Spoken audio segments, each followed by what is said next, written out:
नेक किसान और जादुई कुआं लंबा संस्करण। अध्याय 1। गांव का किसान। बहुत समय पहले सीतापुर नामक गांव में हरिराम नाम का किसान रहता था। उसका घर छोटा सा था, मिट्टी से बना हुआ, जिसकी छत बरसात में टपकने लगती। परिवार में उसकी पत्नी कमला और एक बेटा गोपाल था। हरिराम सुबह से शाम तक खेतों में हल चलाता, बीज बोता और फसल काटता, लेकिन पैदावार इतनी कम होती कि मुश्किल से 2 वक्त का खाना जुटता। गांव वाले अक्सर हंसते और कहते, हरिराम, तू इतना पसीना बहाता है, फिर भी तेरे घर में कभी सुख क्यों नहीं आता? हरिराम हंसकर जवाब देता, मेहनत करना मेरा धर्म है। भगवान जो देंगे वही स्वीकार है। गांव में सबसे बड़ी समस्या पानी की थी। कुएं सूख गए थे, तालाब भी खाली हो चुके थे। लोग दूर दूर से पानी लाने को मजबूर थे। हरिराम ने सोचा, अगर मैं अपने खेत में कुआं बना लूं तो शायद गांव वालों की मदद हो जाए। वह अकेला ही कुआं खोदने लगा। लोग मजाक उड़ाने लगे, अरे हरिराम, तेरे पास खुद के खाने को नहीं है और तू कुआं बना रहा है, पागल कहीं का। लेकिन हरिराम ने किसी की परवाह नहीं की। दिनरात मेहनत के बाद एक शाम जब हरिराम मिट्टी खोद रहा था, तभी जमीन के अंदर से गूंजती आवाज आई, हरिराम, अगर तू सच्चा और नेक इंसान है तो यह कुआं तुझे और पूरे गांव को वरदान देगा। हरिराम डर गया। उसने चारों ओर देखा, लेकिन कोई नहीं था।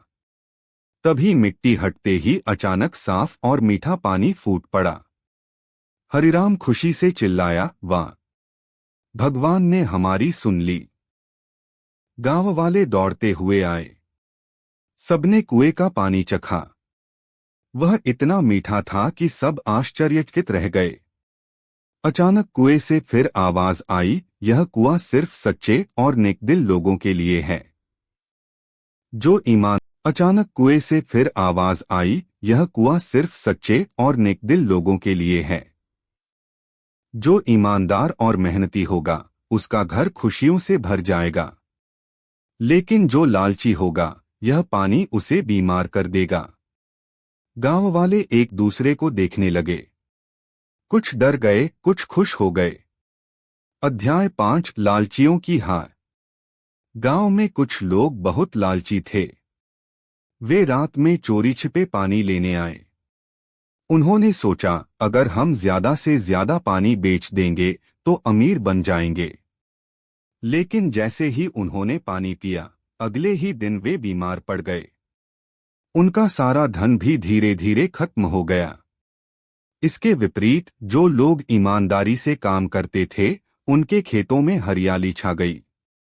फसलें दोगुनी होने लगीं। उनके घरों में सुख शांति आने लगी। अध्याय 6। हरिराम का त्याग।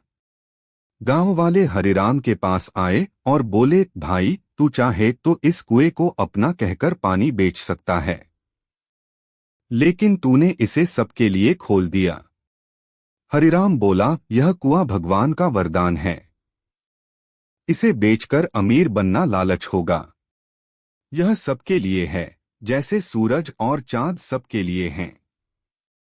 गांव वाले उसकी बात सुनकर भावुक हो गए। अध्याय 7। गांव का परिवर्तन।